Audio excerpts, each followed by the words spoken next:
প্রকৌশল শিক্ষার্থীদের পূর্ব ঘোষিত লং মার্চ টু ঢাকা কর্মসূচির অংশ হিসেবে প্রধান উপদেষ্টার বাসভবন যমুনা ঘেরাওয়ের যাওয়ার সময় পুলিশের সঙ্গে সংঘর্ষে অন্তত ২৫ জন আহত হয়েছেন।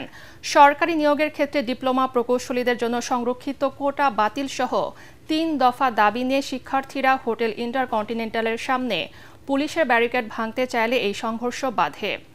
এ সময় সাউন্ড গ্রেনেড, টিয়ার শেল ও জলকামান ব্যবহার করে পুলিশ বিক্ষুব্ধদের ছত্রভঙ্গ করে দেয়।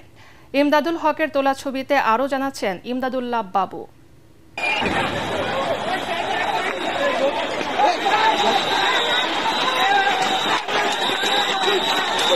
তিন দফা দাবি আদায়ে প্রধান উপদেষ্টার বাসভবন ঘেরাও কর্মসূচির অংশ হিসেবে যমুনা অভিমুখে লং মার্চ শুরু করে সারা দেশের প্রকৌশল শিক্ষার্থীরা। এ সময় পুলিশ তাদের ব্যারিকেড দিয়ে আটকানোর চেষ্টা করলে বাধে সংঘর্ষ।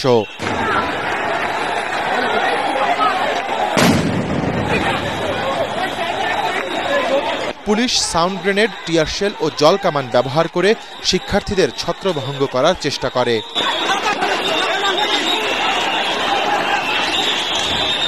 কিছুটা পিছু হটে পরিবাগ মোড়ে রাস্তায় এসে বসে পড়ে শিক্ষার্থীরা।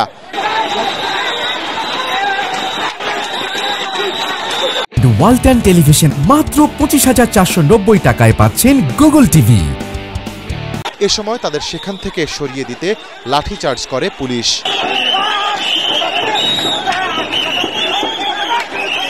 জবাবে শিক্ষার্থীরা পুলিশকে ধাওয়া দিলে তাদের প্রতিহত করতে আবারও সাউন্ড গ্রেনেড ও টিয়ার শেল ছোড়ে আইন শৃঙ্খলা রক্ষাকারী বাহিনী।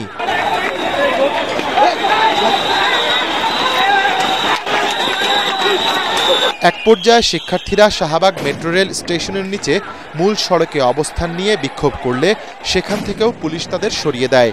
এ সময় হোটেল ইন্টারকন্টিনেন্টাল, বাংলাদেশ মেডিকেল বিশ্ববিদ্যালয় ও শাহবাগ এলাকা পরিণত হয় রণক্ষেত্রে।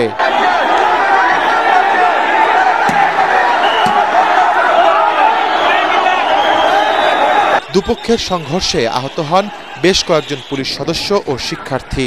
আমরা যমুনার দিকে আসা পুলিশ আমাদের উপর লাঠিচার্জ করছে, আমাদের হাতে পায়ের কাছাকাছি ওরা গ্রেনেড মারছে। প্রথম সাউন্ড গ্রেনেডটা আমার পায়ের সামনে এসে পড়ে, তখন হচ্ছে আমার এই ব্লিডিংটা হয় এবং আমি ওখান থেকে পড়েছিলাম। আমার বন্ধুরা আমাকে উঠাই নিয়ে এখানে চলে আসছে। শান্তিপূর্ণ মিছিলের উপর তার অতর্কিত হামলা করলো। কোন দেশে আমরা বাস করতেছি, কিভাবে এরা করতেছে এইসব? পুলিশ যে জনগণের শত্রু ছিল ঠিকই, যে আমাদের শত্রুই থেকে গেল, তারা আমাদের বন্ধু কখনো হতে পারেনি। প্রায় ২ ঘন্টা ধরে চলে দুপক্ষের সংঘর্ষ এবং ধাওয়া পাল্টা ধাওয়া। পরে শিক্ষার্থীরা শাহবাগ মোড়ে এসে অবস্থান নিলে পরিস্থিতি শান্ত হয়। পুলিশ বলছে সংঘর্ষের এই ঘটনায় আইনি ব্যবস্থা নেওয়া হবে।